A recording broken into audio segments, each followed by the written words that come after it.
Hello and welcome to the British Sitcom History Podcast. This is part 2 of our look at 90s classic cult hit Game On. If you haven't listened to part 1 yet, you probably should. We've already looked at Ben Chaplin and how he went to Breck America. We've also started going through our specific episode that we're focusing on. That is Series 2, Episode 2, Slime Surfers and Jism Monkeys. That's the name of it. That's what we're dealing with today, and we're going to get right back into it now.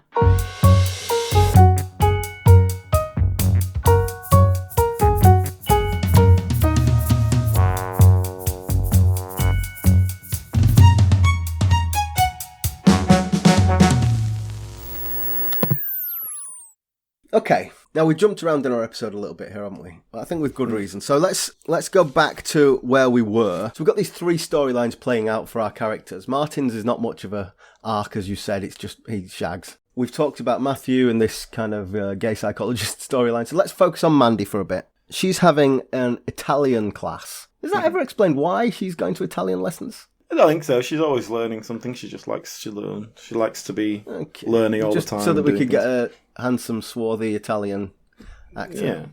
Yeah. Well, I don't know if he's an Italian actor. Okay, it's a handsome, swarthy Italian character. Who plays him? I looked that up. Well, I'm not sure, but his name's Oliver Hayden. A beautiful Italian name. All right, and his accent is a little bit on the standard side. So Mandy's trying to be celibate. She goes to this class, their eyes meet, and in the next scene she appears at home. She's in the kitchen with Martin, and she's like, Marco's here, he's come home with me. I can't get rid of him. And she just doesn't know how to say no. And Martin suggests, why don't you just say no? And she's like, well, I can't. He's in the flat now. It'll look so rude.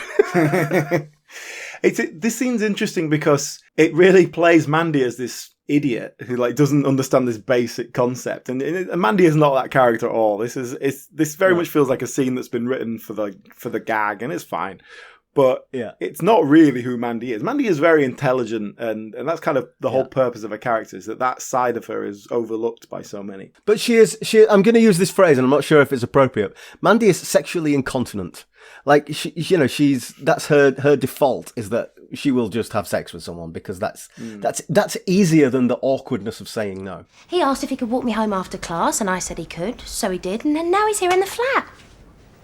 Well, why didn't you just say no then? Bugger, I didn't think of that. Martin, I can't get used to this celibacy stuff. What am I going to do? Just calm down, Mandy, calm down. You don't have to sleep with him. But he's in the flat now. And even when she knows it's a bad idea, and that's why she takes this vow of celibacy. It's like, all right, look, if I want to get ahead in my career, I need to stop shagging with everyone, because I shag everyone and then I have to leave the workplace because it's awkward. Yeah. So, it's like that sort of vibe. So it's all or nothing for sex with Mandy until she's going with nothing for a while. She's going to see how that works out. She managed to, she's snogging with Marco on the couch. She managed to extricate herself and says, no, I've taken a vow of celibacy. Something is lost in translation, despite the fact that Marco's an Italian teacher and presumably lives in London. He doesn't understand celibacy, and he misinterprets this as she's a virgin, which obviously he's delighted about because that's weird. That's such a weird thing, isn't it? There's a long list of one-off episode characters that Mandy's conquests throughout the series. And I think Marco is probably the most two-dimensional one of the lot. I actually think they do quite a lot with character stuff of that. Like Dave Hill, for example, is a perfectly fascinating character. There's the Rage, the boxer, played by David Harewood. Yeah, exactly. Yeah, I like that the Ben Chaplin Matt character.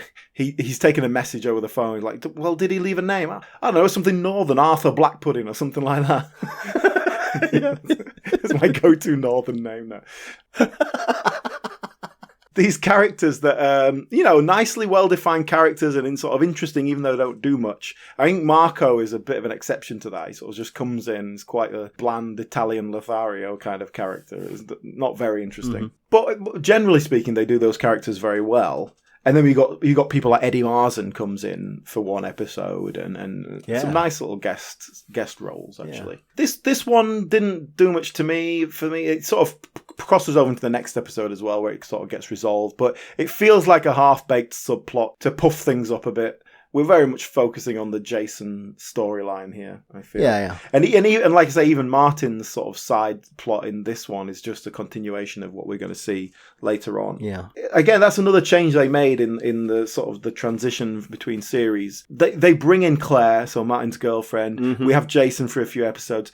These kind of things that are just not like these long-running plot lines, but it's just like, okay, we've introduced a new character as a girlfriend, and that can just bubble under. We've just got that going on. Yeah, I think they are long-running plot lines. You can argue about how good they are, but they are. There's a cross-episode storylines. I suppose what I mean is we're not working to an end goal. It's just we're bringing a new character and it's the relationship thing. Yes, they might split up. Yes, they might have a baby. They might get married, whatever. But we don't know where we're going with it. It doesn't feel like there's a plan there. It's just a new character. Do you think that one of the rationales for this is that having written one series of 3 people inside a flat, you're kind of running out of ideas and you need to introduce new characters. Especially when one of them can't leave the flat, yes. Exactly. Yes, I do think there is an element of that. And I also think in Series 3, we do start to get, right, we have 6 episodes. We're going to tell a story across 6 episodes. We're working towards something. Well, I'll tell you what, why don't we come back to Series 3, because we've almost finished our episode, so let's do that, and then we'll talk about Series 3, because I agree that it's very interesting.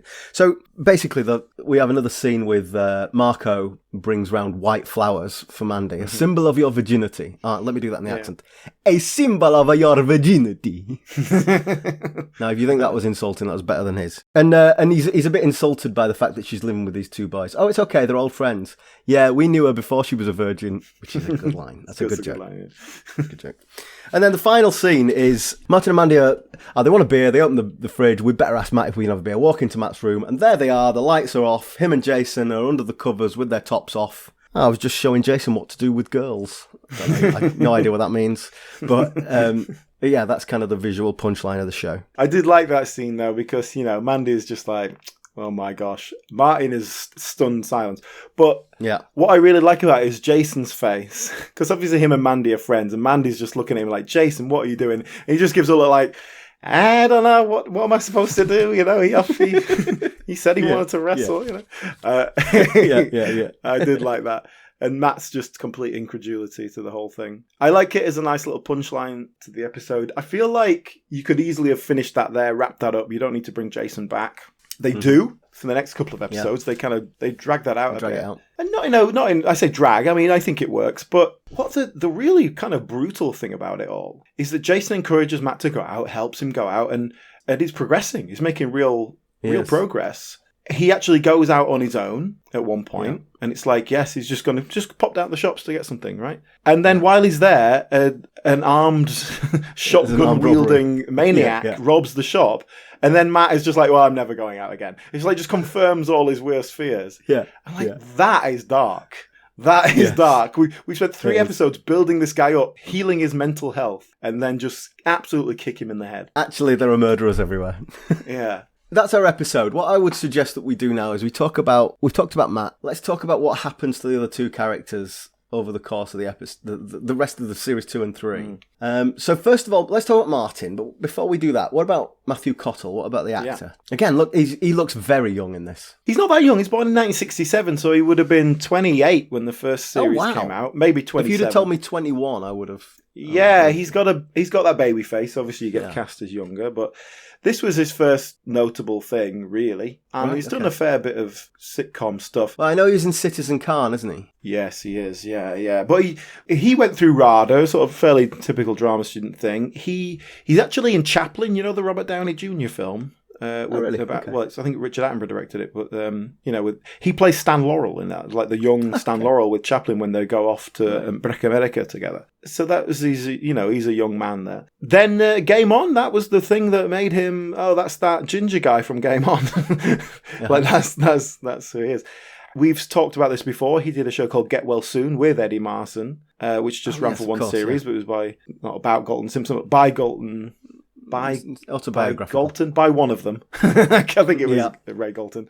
And sort of semi-autobiographical about how they met. And then there's not a lot of sitcom stuff in between. And he's not become this big TV star or anything like that. But he's always worked. He's done theatre. And then sort of the last 10 years or so, perhaps done a little bit more. Like you say, he turned up as a regular in Citizen Khan for a few years. Yeah. And then over the last few years, he's also been a series regular in The Windsors, playing Prince Edward. I see. By the way, I watched an episode of Citizen Khan. Just thought, I'll see what Matthew Cottle in it. Never seen it. Oh, it's bad. Oh, really? It's really bad, yeah. I didn't know much of anything about it, but it was bad. I won't get into it, but yeah, awful. I also watched an episode of The Windsors. They did a coronation special recently, so I thought I'll watch that. And that was pretty bad as well. Is that the one with Harry Enfield? Yes. Yeah, he's one of the better elements of it. But it just feels like a grotesque... Like, it's difficult to make me feel sorry for the royal family, but watching The Windsors made me feel sorry for them, because it's just a grotesque depiction of them, something that absolutely they are not. Yes. It's not satire, it's not taking reality and perversing it, it's just making up a load of crap and making these caricature idiots characters.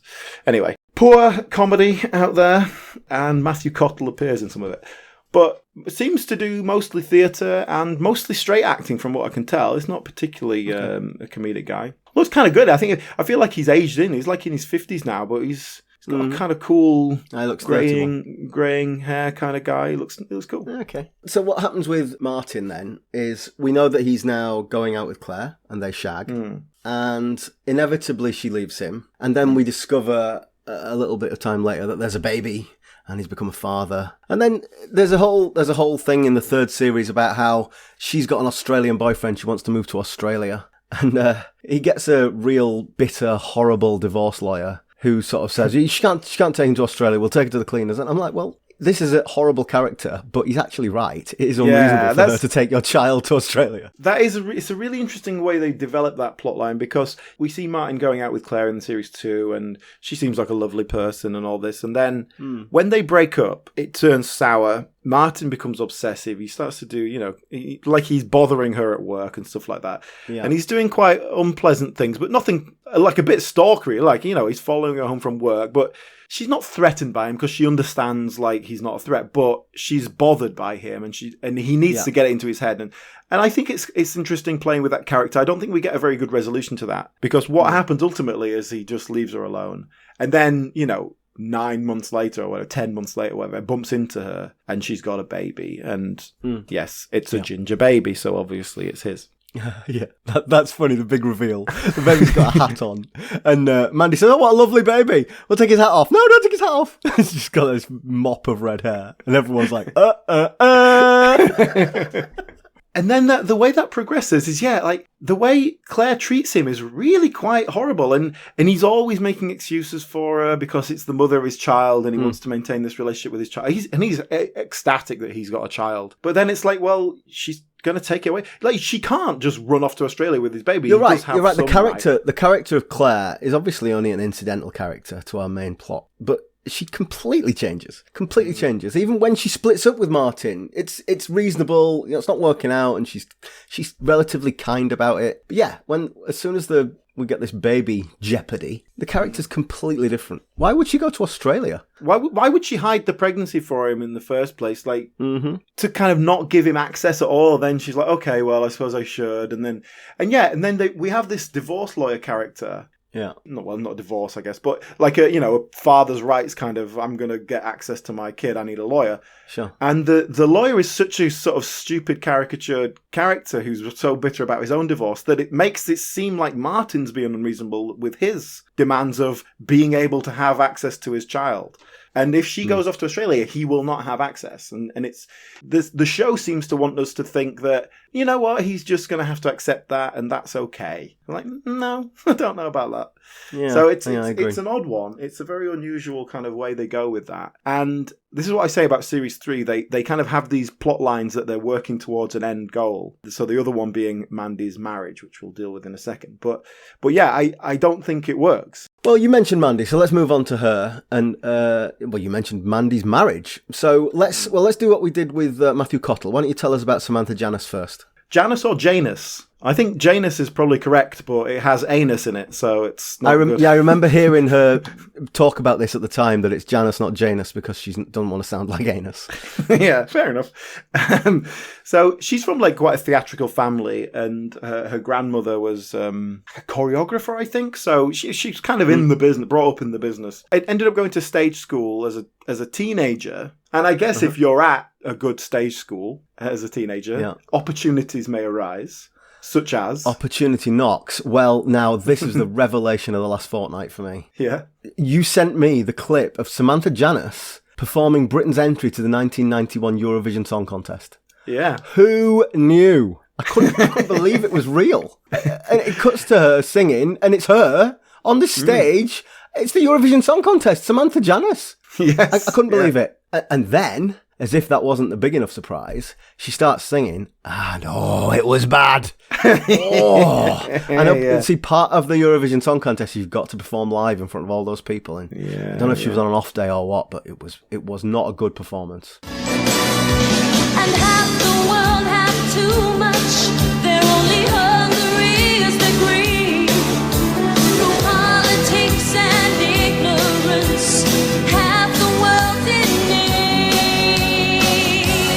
A message to your heart is alright. I heard her talking about this, and she said she was just brought in as like, she was a kid. She was like 17, 18, and someone said, do you want to come and do this song? Like, come into the studio, sing this song. Oh, yeah, okay. Like, it was like a session, a studio session. Sang it, and they were like, all right. And then all of a sudden, she was like in the Eurovision Song Contest. It wasn't like some big thing that she was building up to. She was just a pretty face who could sing. And they're like, oh, let's put her in it. Okay. That's like, she was just a front for it. But it's amazing. Like, I'm not a Eurovision guy. Like, I'm not really all that interested in it. But I can't believe I didn't know she'd done this. Yeah. I couldn't name you every British Eurovision entry. But someone who's been in a sitcom that I liked, how did I not know that? Yeah, it does feel like it's a different world, a different sort of life to the rest of her career, doesn't it?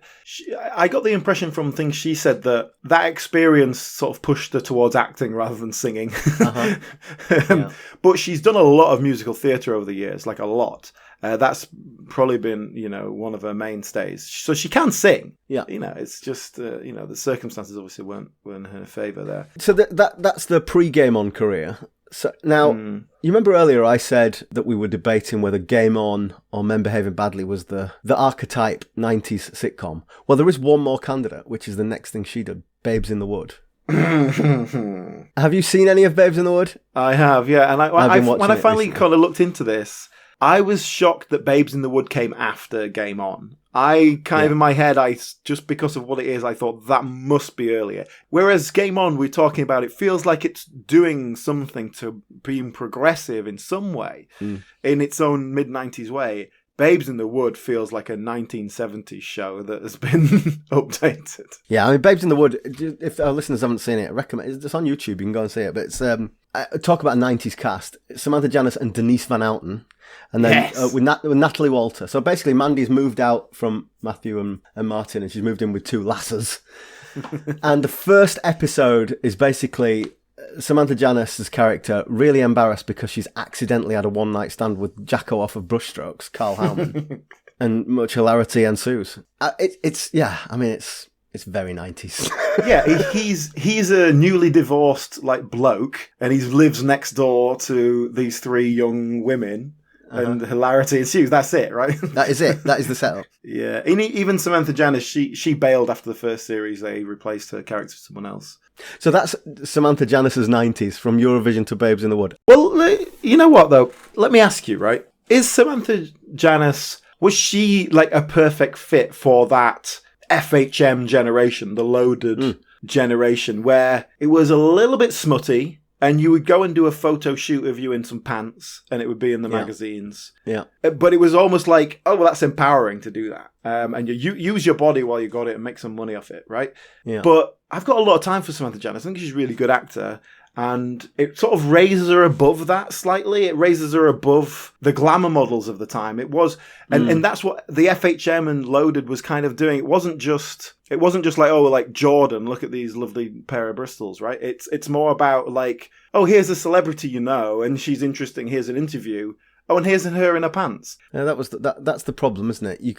There were no articles in Loaded about talented actresses without pictures of them in their pants. That's the problem. Yeah, exactly. And it is a curious little period of history. But like I said, was Samantha Janus the sort of perfect fit for that? She just had the right look. She's definitely the time, archetype. a good strong attitude. Her and Denise Van Outen, they're your two ladettes. That's what I mean. I think Samantha Janus, and it comes across in the Mandy character as well, never feels like she's a victim. It feels like she's strong, she's empowered, and she's in charge of what she's doing. And I think that... Listen, far be it from me as a middle-aged white man to tell women how to be feminists. You know, I mean that. I like you say, one person's empowering stance is another person's exploitation, isn't it? Do they still have those magazines? That sort of thing still exist? I don't know. It's all digital now, isn't it? Is analog porn still a thing? Hey, while you bring that up, actually, that was the other thing that really struck me about this being set in the 90s. Yeah. Like I know what you're going to say. About, Matthew's got a copy of Club International. They're looking at porn magazine. Old-fashioned analog porn. Yeah, and he's always like, oh, look, it's Surfer Babes is on in a minute, which is like... and he's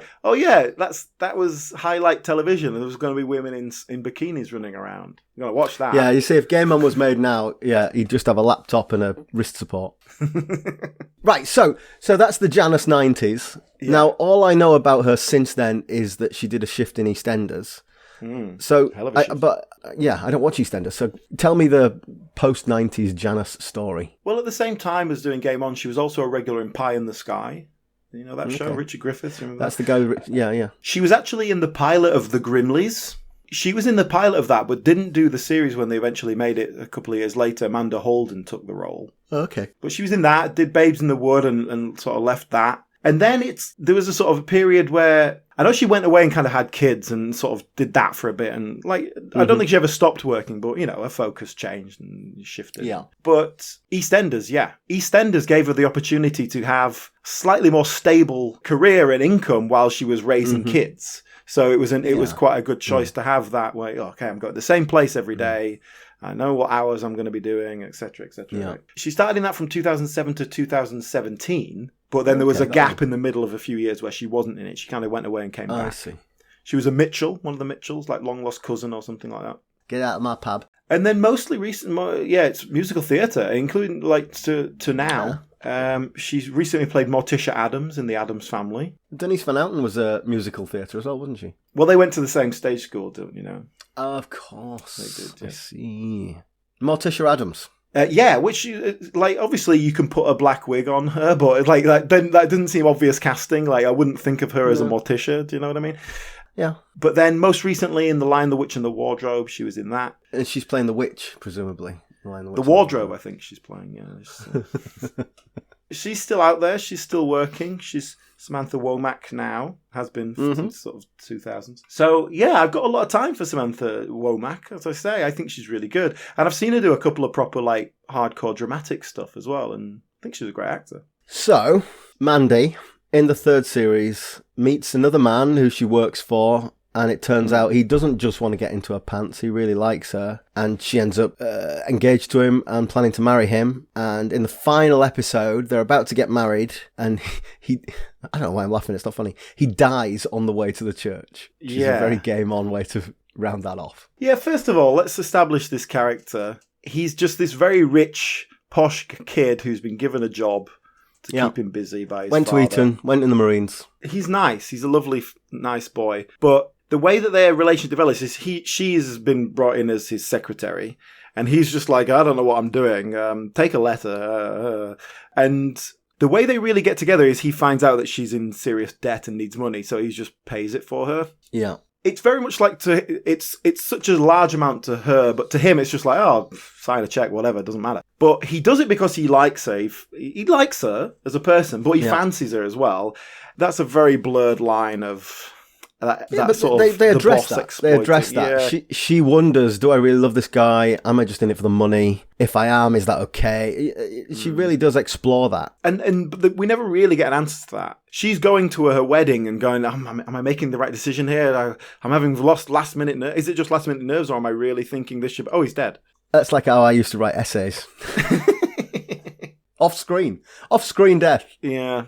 It's a very brutal ending. It doesn't feel justified at all. It doesn't feel satisfying at all. Mm-hmm. I must admit that the reason I wanted to do an episode from the second series, because I feel it's when it hit its peak.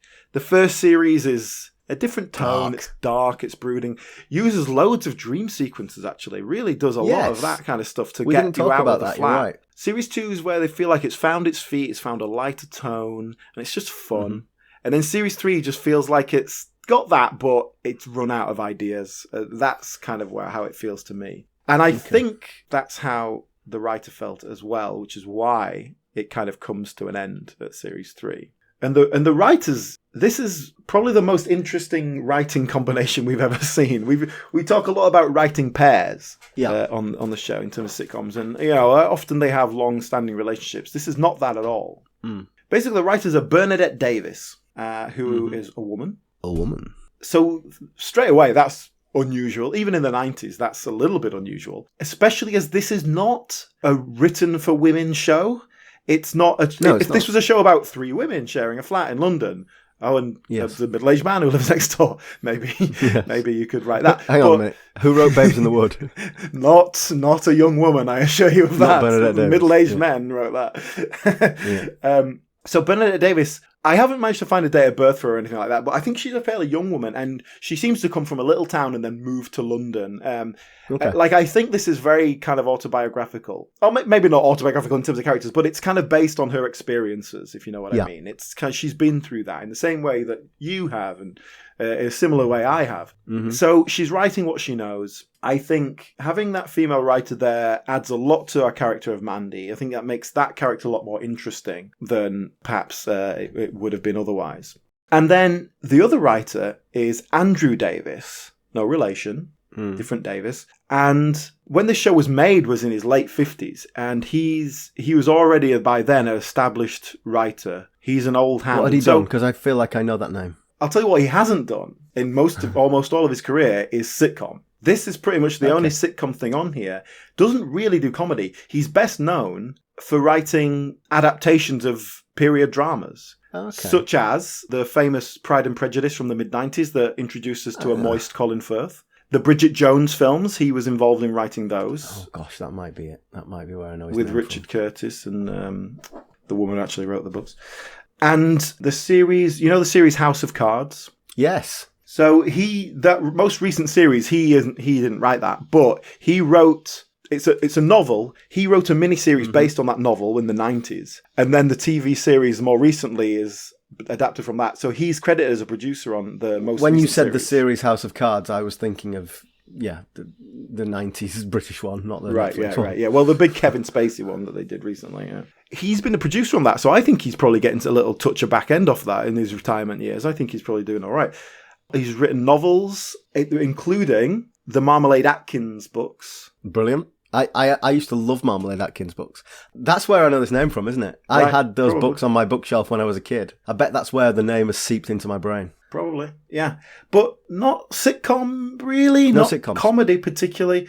And I don't know how this came together. The obvious thing would be, okay, look, we got this young woman. She's got this great idea. We want to make it. She's never really written structure of sitcom before, so let's get an old hand in to write with her. But he is credited as co-deviser as well as co-writer in the credit. Oh, interesting. So that doesn't quite tally, does it? Sounds like she came to the BBC with a half-formed idea. Yeah, but he's not even an in-house BBC guy necessarily. He's certainly not the go-to guy for sitcom.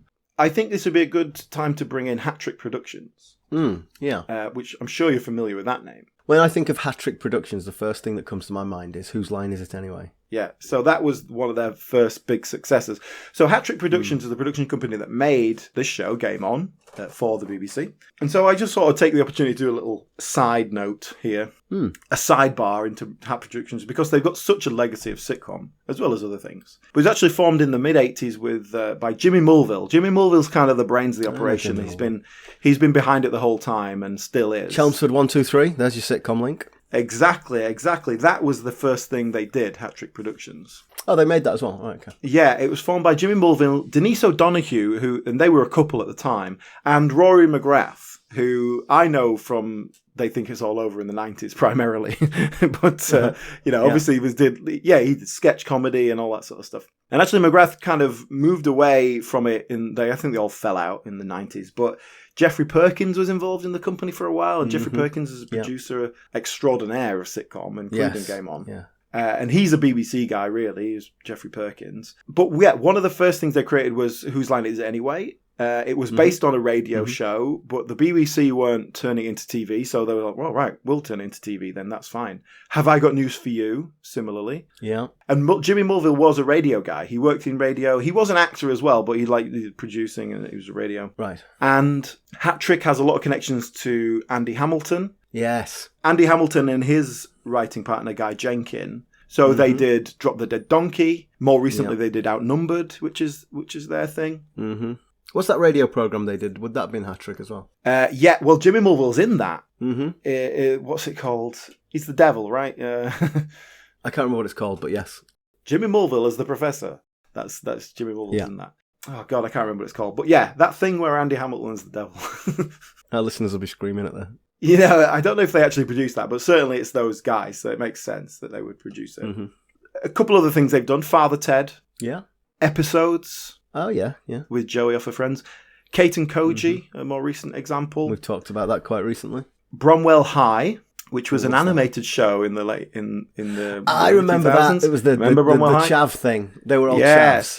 Yes. And a couple of I really like that show. It's not. I've got a bit of a soft spot for it because I watched it. I'd forgotten. But I wanted to bring that up because, first of all, some of the writers on that went on to create Citizen Khan, which is awful. But when I saw the names of the credits, it gave me hope, and then it was dashed. But also, I want to bring this back to Bernadette Davis because the other things that Bernadette Davis has written, sitcom-wise, in 2000 she did a show called The Wilsons, which is like about this kind of council estate family. Okay. That's it, and it's not good. I don't remember that. It did one series and it did not do well, and justifiably so. That was a Channel 4. And then, more recently, in 2012, she did a show called Some Girls, which was posited at the time, and if you watch it now, you can see why, as the female in-betweeners. Okay. It's these 4 schoolgirls, they're 16, and they're just doing their schoolgirl thing. And there's a character in it, the stupid one, who is just Neil from The In-Betweeners. Like, if you took that exact dialogue and put it in Blake Harrison's mouth, you would not even begin to question it. Hello? Can anyone hear me? I said I've met a boy who really likes me. Yeah, me. A boy likes me. A really hot boy likes me. Are you sure? Yeah. You shagged him? No. So who is he? You see that boy from geography who can fit a whole orange in his mouth? No, why would it be him? I don't know. I thought it might be.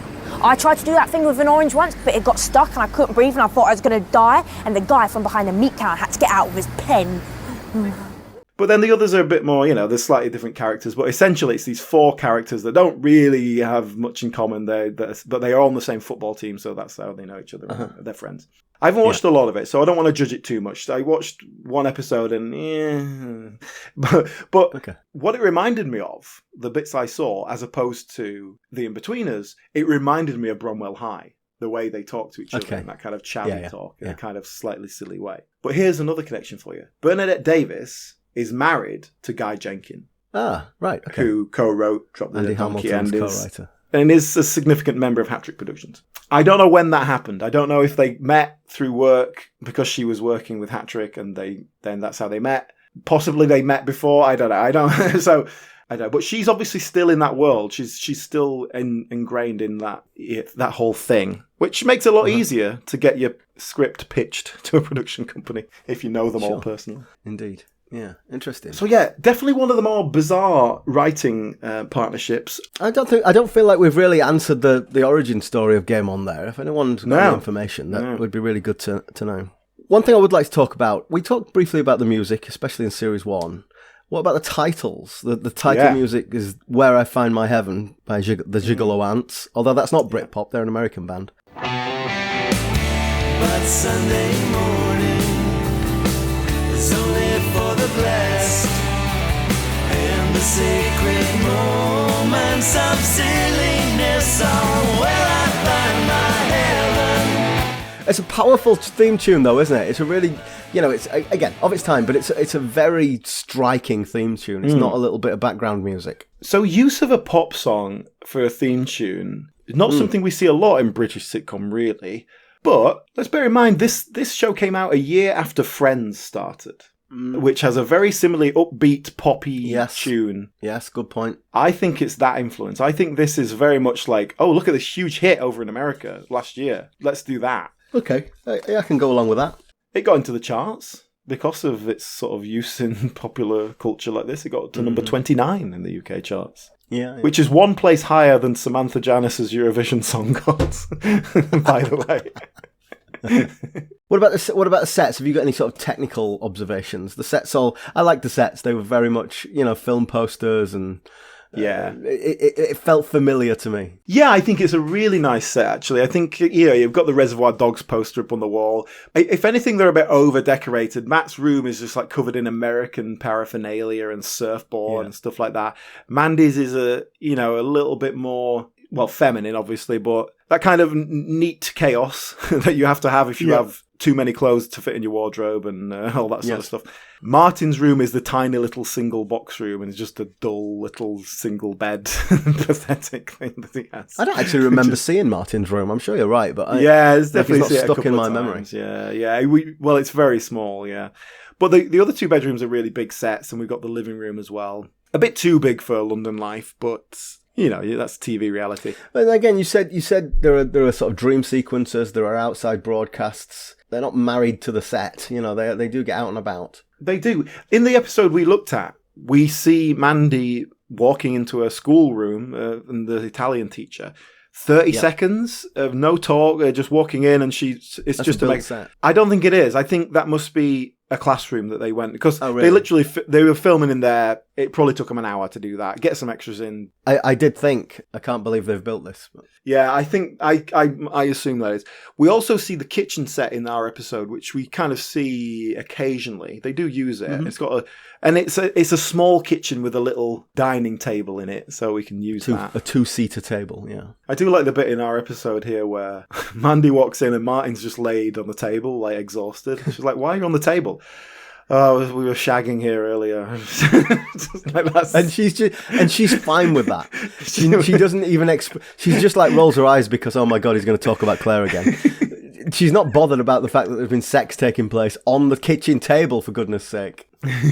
She's probably done it herself. Yeah, she knows. Yes. Well then, game on. The most 90s of sitcoms.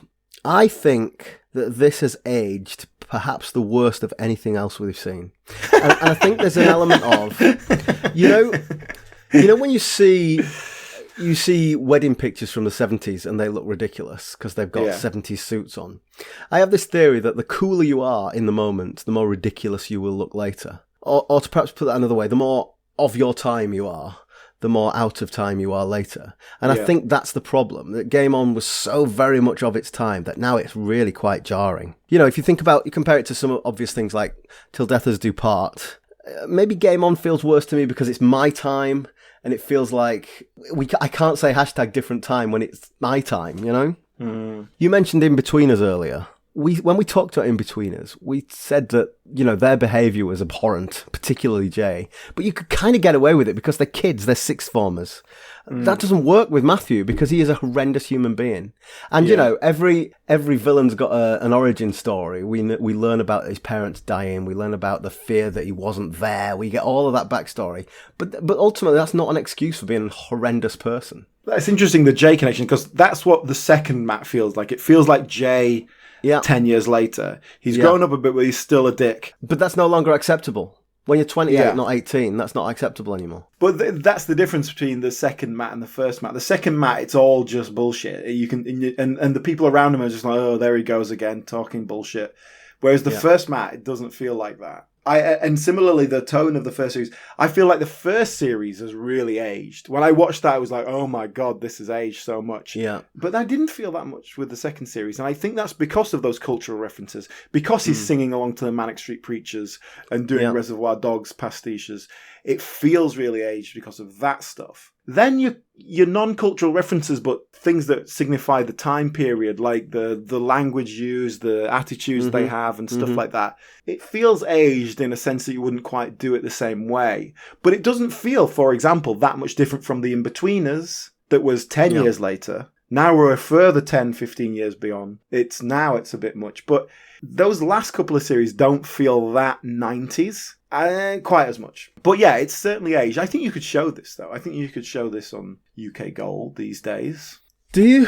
Can you say arse bandits on? There's no, I'm not sure you can. There's a scene where they're in the living room watching a film of Mandy having sex that Matthew has filmed without her consent. Yeah. I don't think you can. I don't think this has aged well at all. You know, we didn't talk about when Jason takes Matthew to a gay gym and all the gay gym goers are working out topless with nipple rings.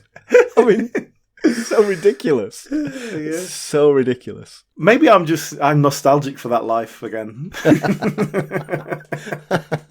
Well, I mean, I must admit, I had kind of happy memories of this show, and I thought, I'm glad I'm going to revisit it. And I knew I was setting myself up for a fall, but ultimately, I enjoyed it. I think it's a really interesting journey. Those 3 series feel very different. It's interesting to see them, and it's quite an easy one to watch, kind of in very sort of a simple progression of a show. It's interesting, you know. Our usual routine here is you'll watch the whole thing and I watch a few episodes, and increasingly, I've been watching all of the episodes. Not like when we did Heidi High, because there's 100 episodes. But in this case, there's 18 episodes, and I watched them all, and it was fine. But I honestly can't say to our listeners, I recommend it, go and give it a watch. I don't think it rewards 9 hours of viewing. I don't think it's worth your time. If you watched it in the 90s and you've got this memory of it, I think it's worth a little revisit. I think it's worth leaving it well alone. I wish I had. Oh. Well, thank you for joining us, as always. Our next episode is the result of our listener poll. We wanted to pick an obscure 80s sitcom, and we gave our listeners a choice on social media. And the winner was, Alan? Chance in a Million. Chance in a Million, starring Shakespearean actor Simon Callow, not Cowell. It's not I always get that wrong. Simon Callow, not Simon Cowell. And Brenda Blethyn, who of Kate and Koji yeah. fame and Oscar-winning fame, as we recently did in our quiz.